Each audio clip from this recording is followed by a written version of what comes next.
कुछ दूर चलने के बाद उसे एक साधु दिखाई देते हैं जो एक पेड़ के अंदर चले जाते हैं। तुम कौन हो? मेरी दुनिया में आकर मुझसे ही पूछ रही हो कि मैं कौन हूँ? मैं इस दुनिया की मालकिन हूँ, या यूं कहो कि यहाँ की भगवान हूँ। एक समय की बात है, बेलापुर नगर में राणा भानु प्रताप का शासन था। वे अब वृद्ध हो चुके थे, लेकिन उनकी प्रजा के प्रति स्नेह में कोई कमी नहीं आई थी। उनके हर निर्णय को प्रजा हृदय से स्वीकार करती थी। राज्य में संपन्नता और शांति थी। फिर भी राणा भानु प्रताप के मुख पर अक्सर एक अनकही चिंता की छाया मंडराती रहती। उनके मन में कोई ऐसी बात थी जो उन्हें भीतर ही भीतर परेशान कर रही थी।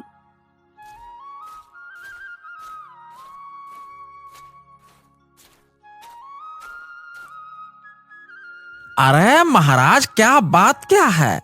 क्या गया है आपको? अरे कुछ दिनों से आप ऐसे दिखाई दे रहे हैं जैसे पता नहीं क्या हो गया। मुझे ऐसा महसूस हो रहा है कि आप कुछ खोए खोए से लग रहे हैं और अक्सर उदास दिखाई देते हैं। क्या कोई खास बात है जो आपको अंदर ही अंदर चिंतित कर रही है? तो कृपया करके मुझे बताइए महाराज। देखिए, हम आपको इस हालत में देख नहीं सकते हैं। आप तो बस आदेश करें महाराज, हम अवश्य ही कुछ ना कुछ समाधान निकालेंगे। बताइए महाराज, क्या है समस्या? मंत्री जी, हमारे राज्य में कितनी खुशहाली है, लोग कितने प्रसन्न रहते हैं और हमारे शासन की चारों ओर प्रशंसा भी होती है। हमें ये देखकर तो बड़ा गर्व होता है कि सब कुछ बहुत अच्छा चल रहा है। आपकी नीतियों से राज्य समृद्ध है और प्रजा सुखी है। चारों ओर आपकी प्रशंसा होती है। वृद्धावस्था कोई समस्या नहीं है महाराज, बल्कि अनुभव और ज्ञान का प्रतीक है। आपका मार्गदर्शन आज भी राज्य के लिए अमूल्य है। यदि कोई अन्य चिंता है तो कृपया करके मुझे बताइए। मैं आपकी सेवा के लिए सदैव तत्पर हूं महाराज, बताइए।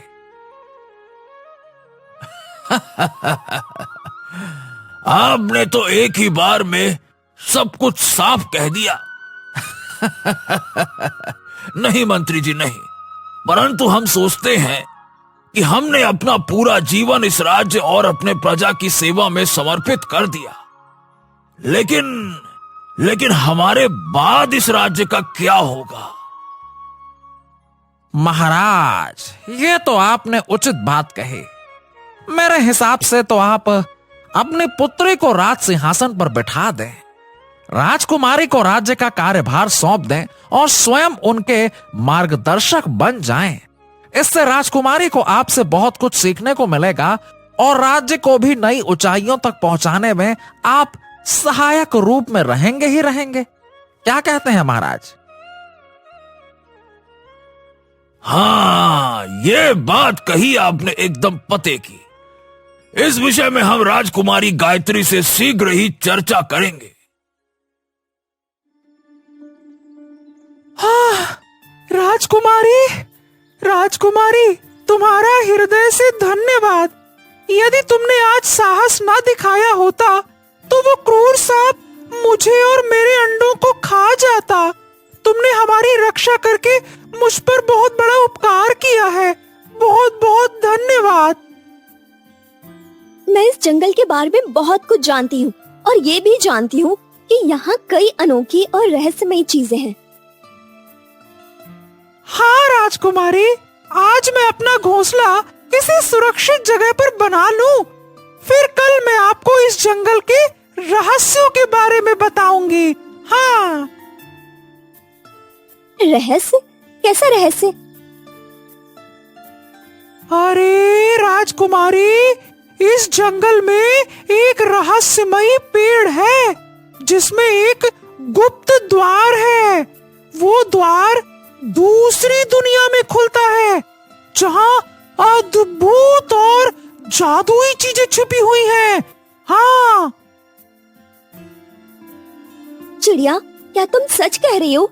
अगर ये सच है तो मैं उस रहस्यमयी दुनिया में जरूर जाऊंगी और मुझे वहाँ के अद्भुत रहस्यमयी चीजों को देखना है। हाँ ठीक है राजकुमारी, आप अगर वास्तव में उस रहस्यमयी दुनिया में जाना चाहती हो तो तुम्हें पूरी तरह से तैयार रहना होगा। वहाँ जाने के लिए साहस और बुद्धि की आवश्यकता है। इतना कहकर राजकुमारी वहाँ से चली जाती है।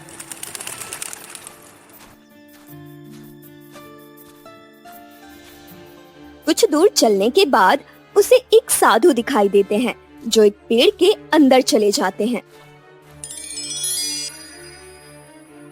अरे ये क्या? ये साधु तो उस पेड़ के भीतर चले गए। क्या यही वो अद्भुत पेड़ है जिसमें दूसरी दुनिया का द्वार है? लगता है ये वही पेड़ होगा, तभी तो साधु इसके अंदर चले गए। तो दूसरी दुनिया कैसी होगी? मुझे उस पेड़ के अंदर जाना होगा और वहाँ कौन कौन है मुझे देखना होगा।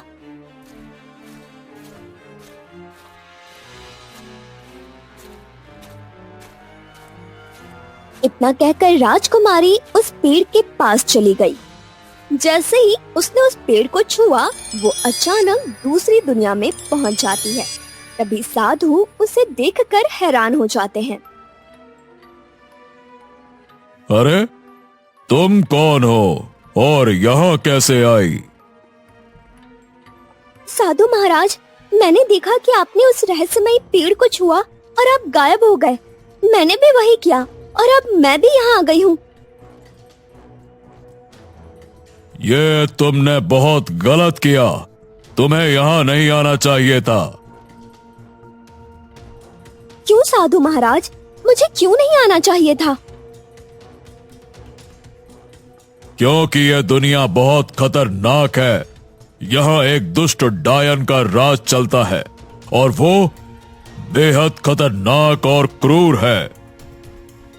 एक खतरनाक डायन का राज? तो फिर आप यहाँ क्यों आए हैं साधु महाराज? क्या आपको उस डायन से खतरा नहीं है? इसके पीछे एक गहरा रहस्य है जिसे समझना आसान नहीं। लेकिन हाँ, मेरी बात मानो, तुम यहां से जितनी जल्दी हो सके उतना जल्दी निकल जाओ। ये जगह बहुत खतरनाक है और अगर तुम देर करोगी तो शायद तुम कभी वापस नहीं जा पाओगी। लेकिन मैं अब वापस कैसे जाऊं? मुझे समझ नहीं आ रहा कि यहाँ से निकलने का रास्ता कहाँ है। क्या मैं उसी पेड़ के पास वापस जा सकती हूँ या फिर कोई और तरीका है? तुम जिस पेड़ से इस दुनिया में आई हो, अब उसे तुम्हें ही ढूंढना होगा। मैं तुम्हें वहां नहीं ले जा सकता क्योंकि यह जगह बहुत खतरनाक है। साधु की बात सुनकर राजकुमारी घबरा जाती है और तुरंत वहां से निकलने का प्रयास करती है।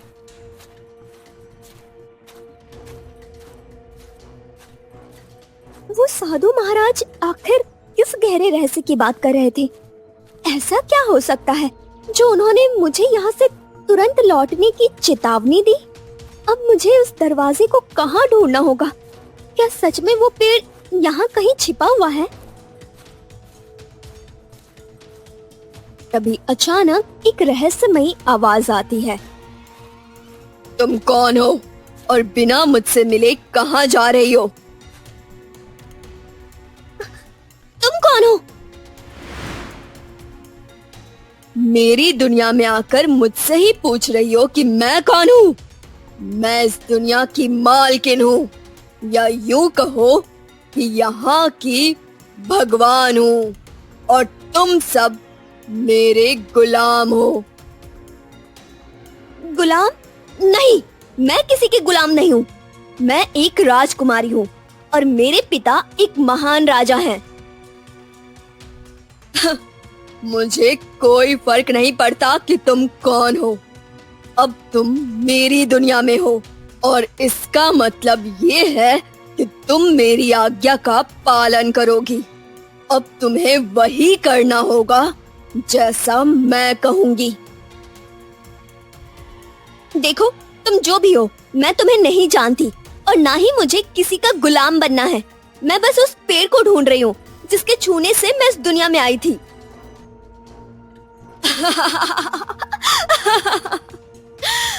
तुम्हें वो दरवाजा कभी नहीं मिलेगा, क्योंकि अब वो अदृश्य हो चुका है और जब तक मैं नहीं चाहूंगी तुम इस दुनिया से बाहर नहीं जा पाओगी। तो फिर बताओ, अगर वो दरवाजा अदृश्य हो चुका है तो मैं अपनी दुनिया में कैसे जा सकती हूँ? या कोई और रास्ता है जिससे मैं वापस लौट सकूं? अगर तुम यहाँ से जाना चाहती हो तो तुम्हें मेरा एक काम करना होगा। कैसा काम? तुम्हें एक तांत्रिक के पास से एक मुकुट चुराकर मेरे पास लाना होगा।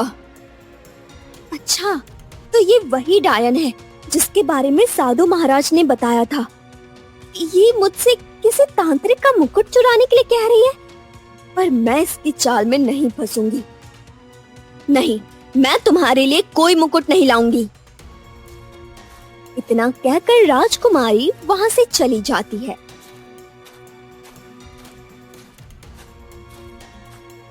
चलते चलते काफी दूर निकल जाती है, लेकिन उसे वो पेड़ नहीं मिलता।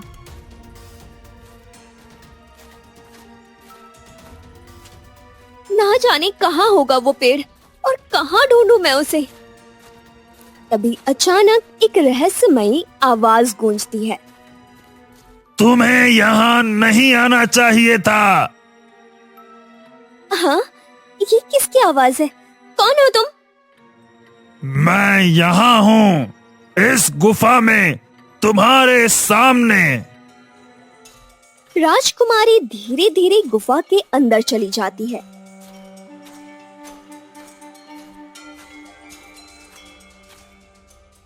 और वहां का दृश्य देखकर हैरान रह जाती है। अरे ये क्या? यहाँ तो हर कोई पत्थर की मूर्ति बना हुआ है। चारों ओर बस पत्थर की मूर्ति ही है, लेकिन ये आवाज किसकी थी? वो मेरी आवाज थी। ये कैसे संभव है? तुम तो एक पत्थर की मूर्ति हो, लेकिन फिर भी बोल रही हो। क्योंकि हम सभी कभी जीवित इंसान थे, लेकिन हमें श्राप देकर पत्थर में बदल दिया गया है। क्या? ये किसने किया? इसीलिए तो कहा था कि तुम्हें यहाँ नहीं आना चाहिए था, क्योंकि यही गलती हमने भी की थी और अब हम सब पत्थर की मूर्तियां बनकर इस गुफा में कैद हैं। अब मैं समझ गई, ये जरूर उसी डायन का किया धरा होगा जिसने तुम सबको पत्थर की मूर्ति बना दिया। नहीं नहीं नहीं, हमें उस डायन ने नहीं, बल्कि इस गुफा में रहने वाले एक दुष्ट तांत्रिक ने अपने श्राप से पत्थर की मूर्तियों में बदल दिया, और अगर कोई हमें छू ले तो वो भी पत्थर की मूर्ति बन जाएगा। क्या? तो ये सब उस तांत्रिक का काम है? तो क्या कोई तरीका नहीं है जिसे तुम सब फिर से इंसान बन सको? कोई उपाय, कोई रास्ता हो तो मुझे बताओ, मैं तुम लोगों की मदद करूंगी।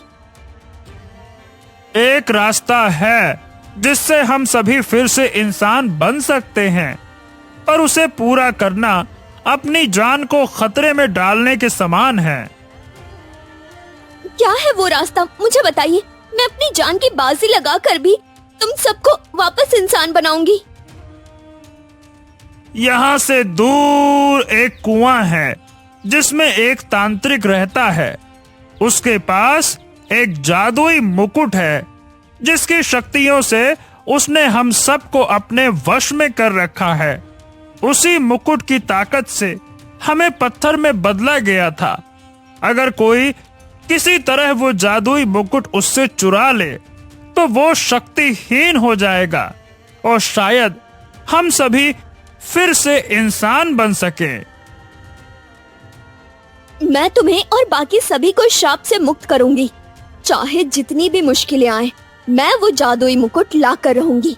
वही मुकुट जो श्राप को तोड़ सकता है, जो तुम्हें फिर से जीवन दे सकता है। मैं किसी भी कीमत पर उसे हासिल करूंगी। इतना बोलकर राजकुमारी वहां से चल देती है।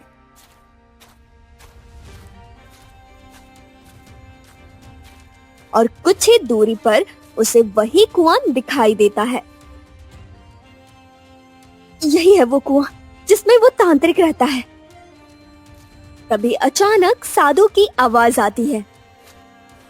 ठहरो, तुम कहाँ जा रही हो? साधु महाराज, मैंने तुमसे कहा था तुम कहाँ जा रही हो? चली जाओ, वरना वो दुष्ट डायन तुम्हें नहीं छोड़ेगी। और अब तुम इस कुएं में जाने की सोच रही हो? अभी भी समय है, तुम यहाँ से चली जाओ। पर साधु महाराज, इस कुएं में एक तांत्रिक रहता है जिसने कुछ लोगों को पत्थर की मूर्तियों में बदलकर एक गुफा में कैद कर रखा है। मैं उस तांत्रिक के पास जा रही हूँ। अरे, तुम उस तांत्रिक को नहीं जानती। वो बहुत ही खतरनाक है।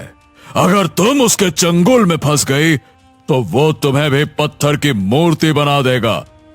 इसलिए कह रहा हूं, अभी भी समय है, लौट जाओ। साधु महाराज, आप इतना सब कुछ जानते हैं तो फिर कुछ करते क्यों नहीं? उस तांत्रिक को खत्म क्यों नहीं कर देते? नहीं नहीं नहीं, मैं एक साधु हूं और मैं किसी को मार नहीं सकता। ठीक है, अब तुम जाओ और दोबारा यहां कभी मत आना। जाओ। साधु ये कहकर वहां से चले जाते हैं। राजकुमारी अकेली रह जाती है। धीरे धीरे रात होने लगती है। चारों तरफ अंधेरा छा जाता है। रात गहरी हो चुकी है। चारों ओर घना अंधेरा छा गया है और अब तो साधु महाराज भी कहीं दिखाई नहीं दे रहे। अब मेरे पास कोई और रास्ता नहीं है। मुझे इस कुएं में उतरना ही होगा। राजकुमारी हिम्मत जुटाकर कुएं की ओर बढ़ती है।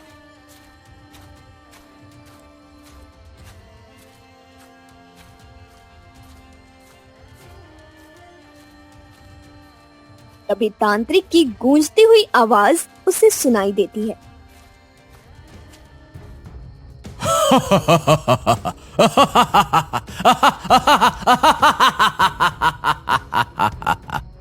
मेरी तपस्या में अब बस कुछ ही दिन बाकी है और फिर मैं बनूंगा इस दुनिया का भगवान।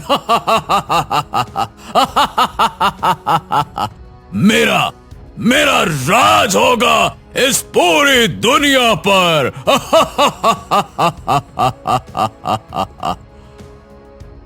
वो अपने सामने रखे एक चमकते हुए मुकुट को देखता है। ये परी का जादुई मुकुट है। इसकी शक्ति असीमित है। इसे पहनते ही मैं दुनिया का सबसे शक्तिशाली व्यक्ति बन जाऊंगा। इतना ताकतवर कि लोग मुझे भगवान मानने पर मजबूर हो जाएंगे। तभी वो गुस्से में बड़बड़ाने लगता है। वो लड़की तो मुझे मारने की बात कर रही थी। उसे क्या पता कि मैं ही साधु का वेश धरकर बाहर आ जाता हूँ और भोले भालों को अपने जाल में फंसाता हूँ। लेकिन अब वो मेरे लिए खतरा बनती जा रही है। उसे अब रोकना ही होगा, इससे पहले कि वो मेरे राज को जान जाए। फिर वो सोचते हुए आगे बढ़ता है। या फिर जैसे मैंने उस परी को एक डायन बनाकर अपना गुलाम बनाया था, वैसे ही इस लड़की को भी डायन बना दूंगा।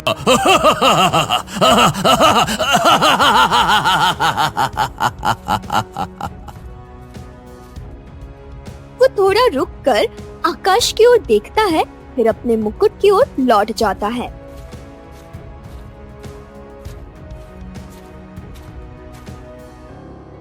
बस कुछ दिन और, मेरी तपस्या पूरी होते ही ये जादुई मुकुट मुझे अपार शक्तियां देगा।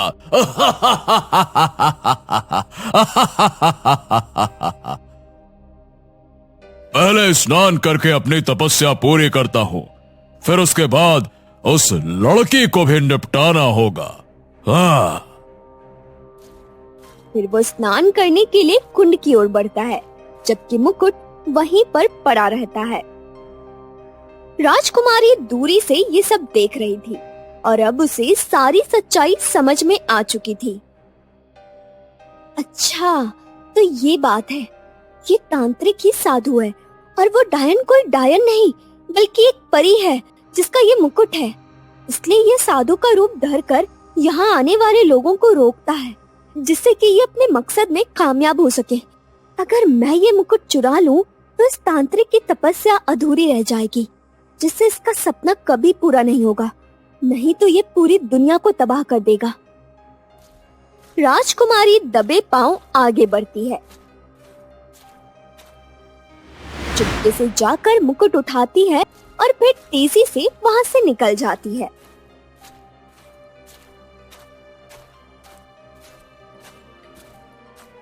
राजकुमारी भागते भागते डायन के पास पहुंच जाती है और उसे पुकारती है, डायन, डायन कहाँ हो तुम? डायन प्रकट होती है और उसकी आंखें चमक उठती है। क्या हुआ? देखो, मैं वो मुकुट ले आई हूँ। अब आओ, इसे ले लो और अपनी खोई हुई शक्ति को पुनः प्राप्त करो। डायन धीरे धीरे राजकुमारी की ओर बढ़ती है। उसकी आंखों में एक अजीब सी चमक थी।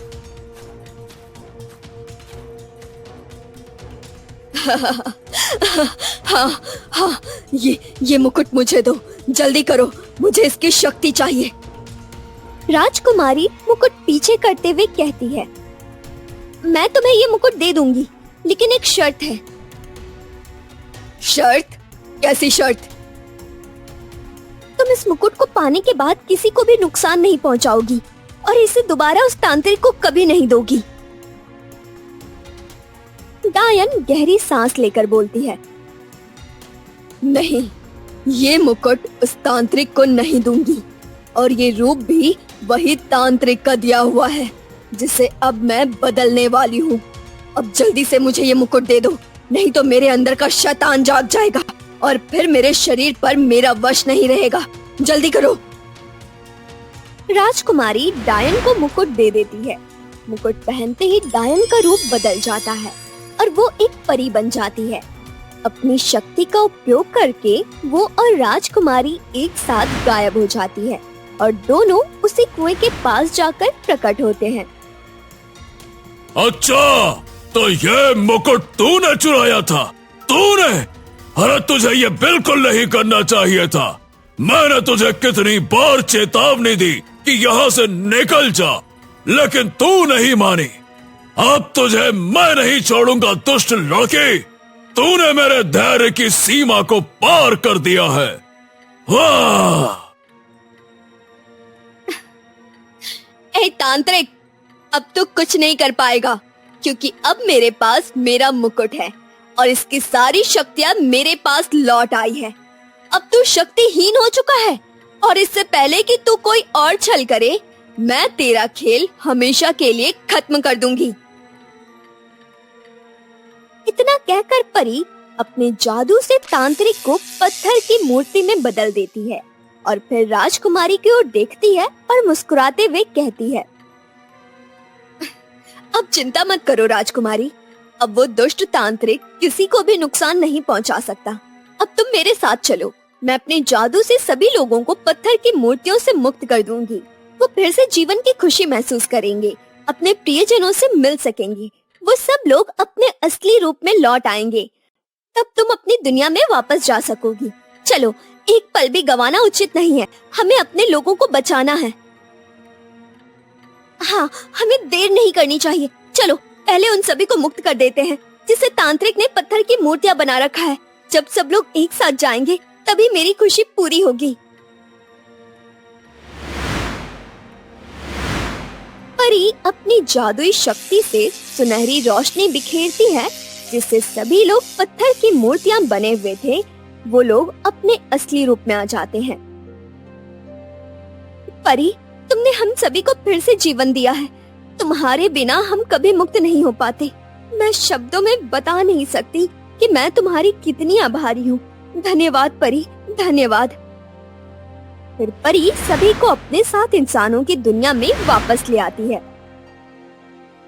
अब आप सभी अपने अपने घर जा सकते हैं और मैं भी अपने परी लोक वापस लौट सकती हूँ। लेकिन उससे पहले मैं इस पेड़ को हमेशा के लिए अदृश्य कर देती हूँ, ताकि कोई भी फिर से गलती से भी इस दुनिया में प्रवेश न कर सके। परी अपनी शक्ति से उस पेड़ को अदृश्य कर देती है। फिर सब लोग वहाँ से अपने अपने घर चले जाते हैं और परी भी परी लोक चली जाती है। अब हमारा राज्य सुरक्षित है। वो अंधकार, वो भय जिसने हमें घेर लिया था, अब खत्म हो चुका है। हमारे लोगों को जो पीड़ा झेलनी पड़ी, अब वो अतीत बन चुकी है। अब कोई बुरी शक्ति हमें नुकसान नहीं पहुंचा सकती। अब हम सब लोग मिलकर अपने राज्य को पहले से भी अधिक मजबूत और खुशहाल बनाएंगे। राजकुमारी अपने राज्य लौट आती है। उनके लौटने पर उन्हें एक दुखद खबर मिलती है। क्या क्या कहा तुमने? मेरे पिता महाराज मान सिंह, 2 दिन पहले उनका निधन हो गया। ये तो असंभव है। ये कैसे हुआ? हाँ राजकुमारी, महाराज का निधन हो गया। यह दुखद है, लेकिन यह जीवन का एक हिस्सा है कि जो भी धरती पर आया है उसको एक ना एक दिन जाना ही पड़ता है। लेकिन राज्य की प्रजा भी उनकी दयालुता और निर्णयों को सदा याद रखेगी। मेरे पिता के बिना ये राज्य कैसे चलेगा? लेकिन मुझे उनके सपनों को पूरा करना है। मैं भी इस राज्य की रानी बनूंगी और मेरे पिता ने हमेशा राज्य के कल्याण के लिए काम किया है। मैं भी उनकी तरह अपने राज्य और प्रजा के खुशियों के लिए हमेशा तैयार रहूंगी।